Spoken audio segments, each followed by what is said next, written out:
전 세계 나라 가운데 행복 지수가 가장 높은 나라 중에 하나가 나이지리아입니다. 소유는 적은데 행복감을 누리는 정도의 수치는 굉장히 높다는 것입니다.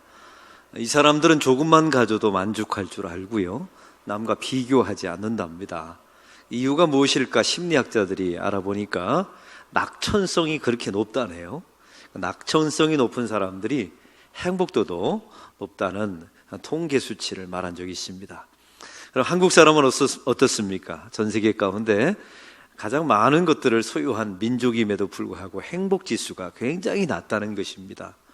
한국 사람들의 착각이 있다는 것이죠. 그것은 소유를 많이 가지면 나는 행복할 것이다 라고 생각한다는 거예요. 근데 사실은 원인은 다른 데 있답니다. 한국 사람들은 낙천성이 굉장히 떨어진답니다, 심리학적으로. 그래서 전 세계 사람들 가운데 가장 열심히 일하고 가장 최선을 다하며 사는 사람들은 한국 사람인데 그 사람들의 행복지수가 여전히 낮다는 것이죠. 세상 사람들, 특별히 다른 나라 사람들은 그래서 한국 사람들을 신기해하면서 참 이상하다, 열심히 살아요, 최선을 다해요, 근데 행복하지는 않아요. 너무나 이상한 나라라고 제가 말하는 것을 들어본 적이 있습니다. 오늘 바로 그런 말씀을 좀 나누기를 원합니다. 오늘 말씀에 보면 인간적으로 최선을 다한 사람을 만나죠. 어떤 종교 행위를 하는데 너무나 열심히 해요. 이런 사람, 오늘 성경에 드러난 사람보다 최선을 다하는 사람 보기 드물 정도로 오늘 두 사람을 소개합니다. 근데 이 사람을 보면 좀 이상한 점이 있어요. 바로 그런 부분을 저는 나누기를 원합니다. 예수님의 시체가 십자가에서 내려지게 됩니다. 근데 갑자기 예수님의 시체를 내어달라고 말한 한 사람을 성경은 소개합니다. 여러분, 이 당시의 상황을 한번 상상해 보세요. 예수님이 유대인들에게 미움을 받아서 십자가에서 못 박아 죽었습니다. 얼마나 팽팽한 긴장감이 있는 상황입니까? 제자들은 다 숨었습니다. 도망갔습니다. 이런 상황 속에서 한 사람이 등장해서 예수의 시체를 내어달라고 말합니다. 여러분, 이 사람은 분명히 예수님의 추종자일 것이 분명하죠. 오늘 성경은 그 사람에 대해서 38절에 이렇게 증언합니다. 다 같이 읽겠습니다. 아리마대 사람 요셉은 예수의 제자이나 유대인이 두려워 그것을 숨기더니 일 후에 빌라도에게 예수의 시체를 구하매 빌라도가 허락하는지라 이에 가서 예수의 시체를 가져가니라. 아멘. 아리마대 사람 요셉이 등장합니다. 살벌한 상황 속에서 예수님의 시체를 요구합니다. 참 이상한 것은 빌라도가 그의 요구를 들어줘요. 여러분, 이 사람은 도대체 누구였을까요? 마가복음 15장 43절은 이렇게 말합니다. 아리마대 사람 요셉이 와서 당돌이 빌라도에게 들어가, 당돌이라고 하는 단어를 씁니다. 그 누구도 감히 못했던 일이에요. 네, 아리마대 사람 요셉은 합니다. 겁도 없이 합니다. 이 팽팽한 긴장감 속에서 예수의 시체를 내어달라고 공개적으로 빌라도에게 찾아가서 요청한다는 말이죠. 그 다음 말씀이 중요합니다. 이 사람은 존귀한 공회원이요 하나님의 나라를 기다리는 자라. 이 아리마대 사람 요셉에 대해서 성경은 이렇게 말합니다. 공회원이라고요. 여러분, 이 공회원이라는 말은 산헤드린 공회의원이라는 뜻이에요. 이 당시에, 예수님 당시에 최고의 사법기관은 산헤드린 공회였어요. 이 사람들에게는 사형 판결권이 있습니다. 면제권도 있었죠. 재판권이 다 주어진 겁니다. 바리새인, 사두개인, 서기관, 대제사장들이 공의의 의원이었어요. 71명으로 구성되어 있었습니다. 오늘 성경에 나와 있는 아리마대 사람 요셉이 공의회 의원이었던 겁니다. 엄청난 영향력이 있어요. 법을 만들기도 하고 법을 제정하고 심판하기도 하는 권한이 있었던 겁니다. 이제 아시겠죠? 왜 빌라도 총독이 예수님의 시체를 내어줄 수밖에 없었는지. 영향력이 있는 사람이었기 때문에 그래요. 우리 한국말로 말하면 끝발이 있는 사람이었던 겁니다. 그러니까 내어달라고 하니까 내어줄 수밖에 없었죠. 이 아리마대 사람 요셉은 또한 부자였습니다. 자기의 개인적인 무덤을 가지고 있을 정도로 부자였던 거예요. 이번에 성지순례 여행을 갔는데 옛날에 다윗성이 있었습니다. 근데 그 다윗성 바로 밑에 귀족들의 집을 저희들이 방문했어요. 이게 유적을 다 발굴해 놓았더라고요. 근데 그게 지하 이렇게 터가 남아 있는데 그 지하마다 엄청난 곡식 창고가 있고요, 물 창고가 있고요, 또 심지어 개인 목욕탕이 다 있는 거예요. 그래서 우리가 물어봤어요. 거실도 있고 접견실도 있고, 이게 다 써 있어요. 이건 접견실이다, 침실이다. 이게 보통 집이 아니에요. 로마 황제들의 집을 그대로 축소시켜 놓은 집들이 다윗성 밑에 귀족들의 집이 쭉 있더라고요. 그래서 여기서 누가 살았습니까? 물었더니 예수님 당시에 종교 지도자들의 집이었다는 겁니다. 산헤드린 공의회 의원들의 집이었던 거예요. 제사장, 바리새인, 서기관들, 이런 사람들의 집이 줄비합니다. 엄청난 부자들이었어요. 아리마대 사람 요셉이 그런 사람이었던 거예요. 또한 성경은 말하죠. 예수님의 제자였다고요. 예수님은 믿는 사람이었어요. 그런데 숨겨진 사람이었어요. 유대인들이 무서워서. 또한 성경은 말합니다. 하나님의 나라를 기다리는 자라라고 소개하고 있죠. 이런 아리마대 사람 요셉이 오늘 성경에 보니까 커밍아웃합니다. 예수님의 제자임을 지금까지는 말하지 않았어요. 숨겼습니다. 그런데 예수님이 십자가에서 죽으시자마자 커밍아웃합니다. 그리고 자기 자신이 예수 믿는 사람이라는 것을 드러내죠. 그리고 자신의 무덤을 예수님께 내어드립니다. 이것은 엄청난 일이었어요. 여러분, 대단한 열심과 대단한 최선입니다. 왜냐하면 자기의 안전을 희생하고, 왜냐하면 이게 산헤드린 공의의 직책에서 박탈당할 수도 있어요. 이런 상황 속에서 예수님의 시체를 내어달라고 말한 것입니다. 이보다 더한 열심 있는 사람 흔치 않습니다. 이보다 최선을 다하는 사람 흔치 않아요. 여러분, 우리 교인들과 저와 비교해보면 대단한 사람이에요. 이 사람은. 여러분, 이런 사람에 대해서 지금까지 제가 들었던 설교는 이렇습니다. 우리도 영향력을 가지자. 영향력 없으면, 끝발 없으면 시체 내어달라고 해도 내어줄 수가 없다. 그러면서 이런 말씀을 통해서 영향력을 가지자. 하나님의 백성들은 고지에 올라가야 된다. 고지에 올라가서 교회에 영향력을 끼쳐야 된다. 이런 설교를 들었어요. 여러분, 또 한 가지는 자신의 무덤을 내어줄 정도로 예수님의 십자가 앞에서 우리를 희생해야 된다. 물질로 헌신해야 된다. 그러니 성경에 이런 사람을 기록해 놓지 않았느냐, 이런 설교를 들었습니다. 또한 커밍아웃하자. 우리가 지금까지 숨겨진 그리스도로 사는 것은 비겁하다. 예수 믿는다는 사실을 다 드러내라. 직장 속에서, 세상 속에서, 그 치열한 경쟁 사회 속에서 나는 예수를 믿습니다라는 것을 커밍아웃하자.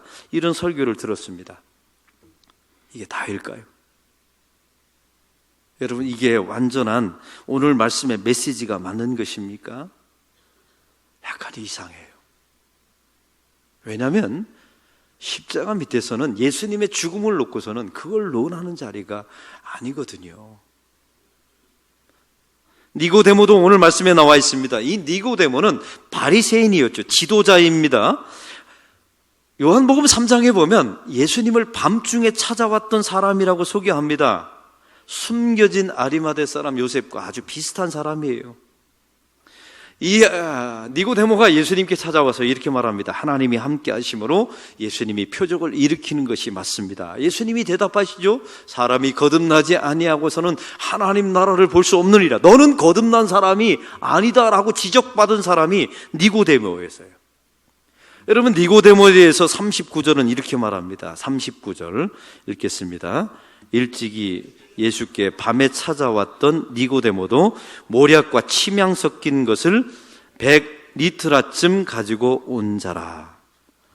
여러분, 이 사람은 대단한 사람입니다. 100리트라. 모략에다 침향을 섞였어요.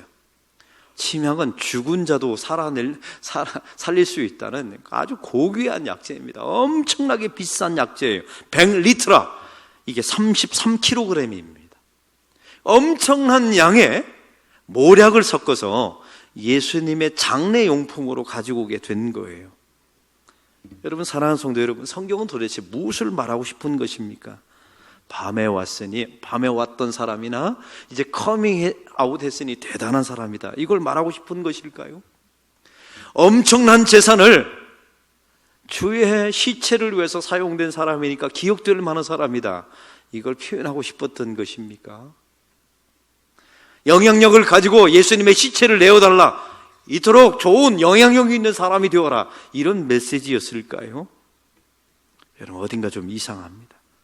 왜냐하면 몇 가지 이유가 있어요. 첫 번째는 십자가와 예수님 밑 앞에서는 우리가 이런 인간의 공로를 논하는 자리가 아니기 때문에 그래요. 예수님께서 십자가에서 못 박혀 죽으셨습니다. 옷이 찢겨져서 예수님은 벌거벗겨지게 되셨죠. 이것을 통해서 우리에게 성경은 뭐라고 말씀하신다고? 이분이 두 번째 아담이시다. 그리고 첫 번째 아담이 지었던 모든 죄를 대속하기 위하여 이 땅에 오신 두 번째 아담이시다. 이분의 의를 통하여 인류가 의롭게 될 것이며 이분의 대속을 통하여 인류가 구원받게 될 것이다. 그걸 표현한 자리 아닙니까? 그 밑에 요한이 있었어요. 여러분, 요한에게 내 어머니를 부탁하지 않습니까? 무슨 의미일까요? 너는 도망가지 않았으니 구원받기에 합당하다, 그런 메시지가 아니었죠. 너는 십자가 밑에 끝까지 지켰으니 나의 제자가 맞다, 이런 메시지가 아니었던 겁니다. 예수님이 우리의 두 번째 아담 되시며 첫 번째 아담이 지었던 모든 인류의 죄를 당신의 십자가를 통해서 우리는 죄 사함 받습니다, 그걸 고백하는 자리가 십자가 자리였고요. 그 자리에 요한이 있었던 거예요. 예수님이 말씀하시죠. 이제는 너는 나의 형제다. 십자가의 공로에 힘입어서 요한은 예수님의 제자가, 예수님의 혈육이 된 겁니다. 영적인 혈육 말이에요. 할렐루야. 예수님 십자가 밑에 마리아들이 있었죠. 대단한 열심이에요. 대단한 헌신들입니다. 근데 그들은 마라 쓴물에 불과한 사람들이에요. 아무데도 써먹을 데 없는 쓴물, 거기에 나뭇가지, 십자가가 던져지게 될 때 그들은 단물이 되지 않습니까? 이런 걸 말하는 자리가 십자가입니다. 할렐루야. 뼈가 꺾이지 아니하신 예수님, 이분은 의인이시며 우리는 다 죄인이에요. 여러분, 그런 십자가 밑에서, 아니 예수님의 십체를 놓고 어떻게 인간의 공로를 말합니까? 커밍아웃 했다고요? 아니면 영향력을 발휘하라고요? 아니면 너의 재산을 주의 장례를 위해서 쓴 것에 대한 고귀함을 말하는 자리일까요? 여러분, 십자가 밑에서는 감히 그런 말을 할 수가 없어요.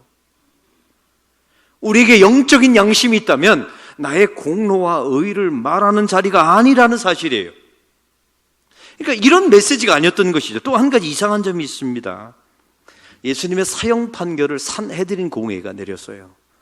이 당시에 71명이 있었는데 여기에 사형 판결에는 아주 까다로운 조건이 있습니다. 만장일치제였어요. 여러분, 아리마대 요셉은 예수님의 십자가 처형에 찬성했던 겁니다. 여러분, 사람의 공로, 커밍아웃하고 영향력을 발휘했어요. 나의 새 무덤을 예수님께 내어드렸어요. 그러나 뒤집어 보면 인간은 죄밖에 없어요. 예수님의 사형 판결에 아리마대 요셉은 공의의 의원이었다니까요. 찬성 판결을 내릴 수밖에, 찬성표를 던진 사람입니다. 근데 그런 사람의 의의를 도대체 어떻게 논할 수 있겠습니까? 성경은 그 사람에 대해서 말합니다. 하나님 나라를 기다리는 자라. 여러분, 이것은 대단한 의미가 아니에요. 그 당시에 유대인과 동일한 하나님 나라 사상을 가지고 있다는 뜻이에요. 그 당시에 유대인들이 기다렸던 하나님의 나라는 어떤 나라였습니까? 예수님의 힘을 빌려서, 메시아의 힘을 빌려서 이스라엘을 로마로부터 독립되는 하나님의 나라를 꿈꿨어요. 오병이어를 통해서 5,000명을 먹이신 예수님을 이용하여 그 백성들의 배고픔을 해결해주는 하나님의 나라를 기다렸던 거예요. 아리마대 요셉은 뒤집어 보면 다 똑같은 사람이었어요. 가장 큰 문제가 무엇인 줄 아십니까? 이들은 인간적으로 보면 최선의 행위를 했어요. 최선의 열심, 인간적으로 최선의 충성을 다한 사람들이에요. 커밍아웃 했습니다. 시체를 내어달라고 말합니다. 자기의 새 무덤을 주었어요. 그런데 이들의 결정적인 문제가 있습니다. 부활을 믿지 않았습니다. 만약에 아리마대 요셉이 부활을 믿었다면, 여러분, 예수님은 살아생전에 내가 죽은 후에 부활할 것이라는 것을 얼마나 많이 말했는지 몰라요. 아리마대 요셉은 영향력이 있었습니다. 무덤도 제공했습니다. 자기의 재산도 바쳤어요. 니고데모도 마찬가지입니다. 33kg의 모략, 엄청난 비용의 비용을 장례식 비용으로 치렀어요. 대단한 열심, 대단한 최선이에요. 부활은 안 믿었어요. 만약 믿었다면 자기의 새 무덤에다 예수님을 안치할 리가 없지요. 니고데모도 마찬가지입니다. 예수님의 부활을 믿지 않았습니다. 사랑하는 성도 여러분, 사람의 인간적 도리의 최선, 인간적 도리의 열심 뒤집어 보면 죄밖에 없습니다.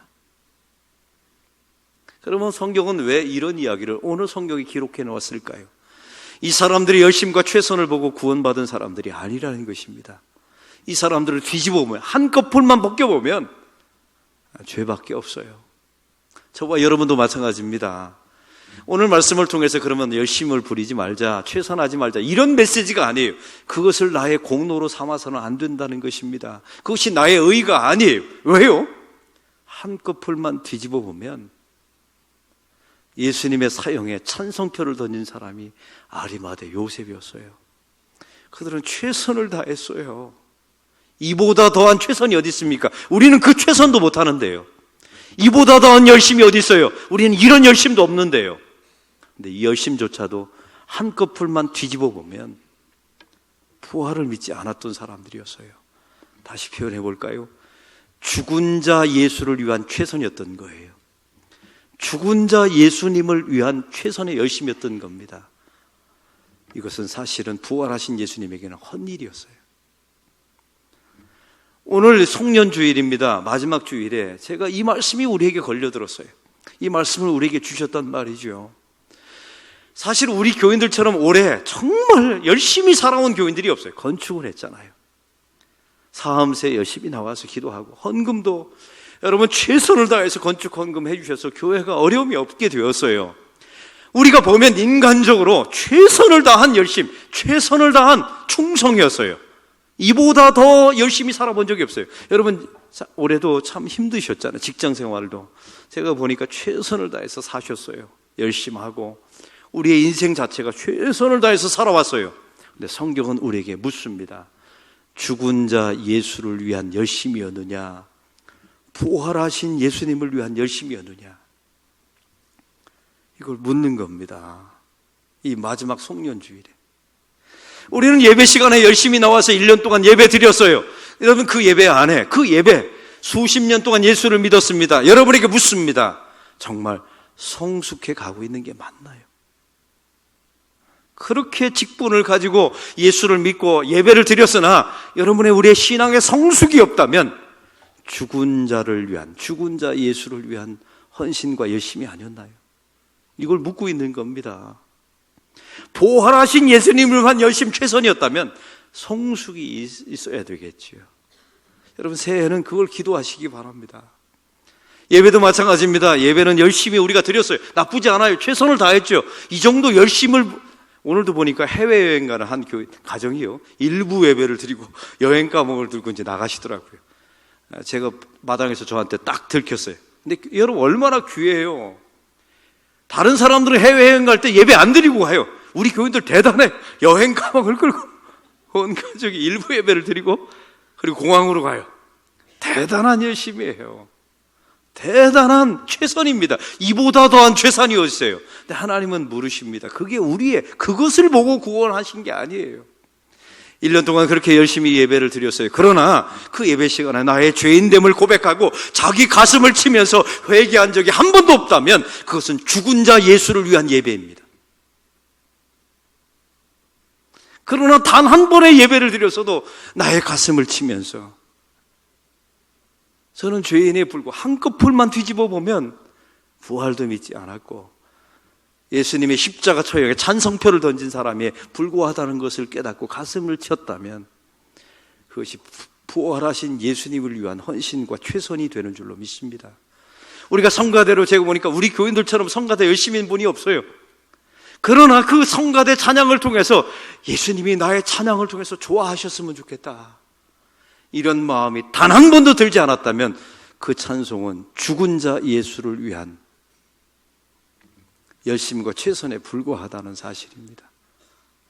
여러분, 교사도 마찬가지입니다. 열심히 1년 동안 정말 열심히, 누가 돈도 안 주고 애들에게 무시받으면서 자기 돈 쓰면서 열심히 교사 생활을 했어요. 그러나 그 아이들의 영혼을 사랑하는 마음이 없었다면 죽은 자 예수를 위한 열심과 최선에 불과합니다. 그 열심이 나쁘다는 게 아니에요. 최선이 나쁘다는 게 아니에요. 여러분, 그것 보고 주님께서 우리를 구원해 주신 게 아니란 말이에요. 우리는 구원받았기 때문에 그런 헌신이 가능하게 된 것이죠. 할렐루야. 오늘 이 말씀을 통해서 주님께서 송년 예배에 다시 한번 물으십니다. 너희의 헌신과 열심, 한국 이 교인들의, 우리 안락교회의 헌신 열심 최선입니다. 제가 보기엔 최선이에요. 정말 열심이에요. 그러나 죽은 자 예수를 위한 열심과 최선이었느냐, 아니면 부활하신 예수님을 위한 최선과 열심이었느냐, 주님께서 물으십니다. 이 질문에 온전하게 잘 대답할 줄 아는, 그리고 우리가 최선과 열심을 다할지라도 그것 보고 우리를 구원해 주신 것이 아니었음을. 제가 이 설교를 했더니요, 오늘 일부 예배 시간에 우리 교회에 등록한 지 석 달밖에 안 된 성도, 이 성도는 우리 교회에서 처음 예수 믿은 성도예요. 펑펑 울고 갔어요. 나가는데 눈이 펄개져가지고. 그래서 묻고 싶었어요.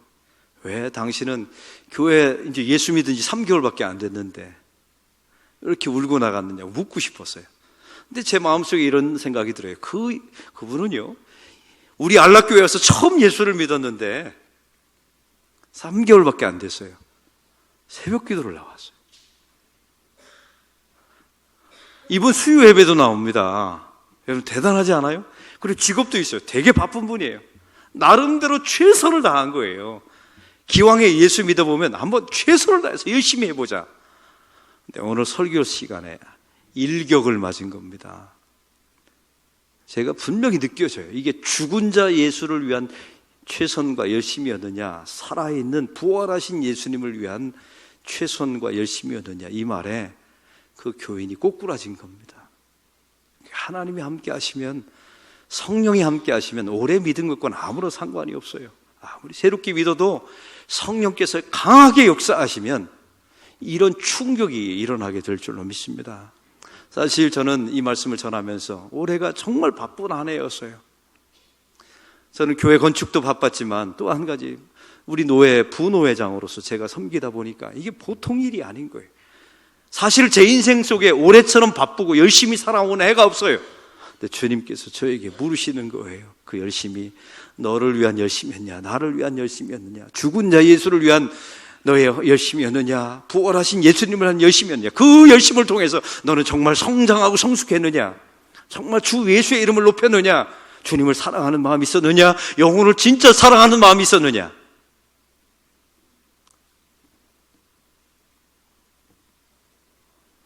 대답할 거리가 별로 없더라고요. 그래서 이 말씀을 준비하면서 굉장히 많이 회개했습니다. 그러나 기대가 있습니다. 새해에는 부활하신 예수님을 위한 열심과 최선이 있게 하옵소서. 이렇게 출발하는 저와 여러분이 되기를 소망합니다. 여러분, 직장도 마찬가지입니다. 우리나라 사람처럼 최선을 다하고 열심을 다하는 직장인들이 없어요. 그러나 죽은 자 예수를 위한 최선과 열심은 여러분을 계속 공고하게 만들 겁니다. 그러나 살아있는 예수님을 위한 여러분의 최선의 직장 생활을 하면서 복음을 전해요. 또 직장 생활을 통해서 좋은 영향력들을 끼칩니다. 예수를 전할 수 있는 기회로 삼아요. 여러분이 번 돈을 가지고 하나님의 교회에 귀한 사역을 감당합니다. 이렇게 주님과 연결시키는 여러분의 열심이 있다면 여러분은 반드시 새해 살아나게 될 것입니다. 왜냐하면 살아나실, 부활하실 예수님을 위한 열심과 최선이기 때문에 그렇습니다. 그런 새해가 우리에게 펼쳐지기를 축원합니다.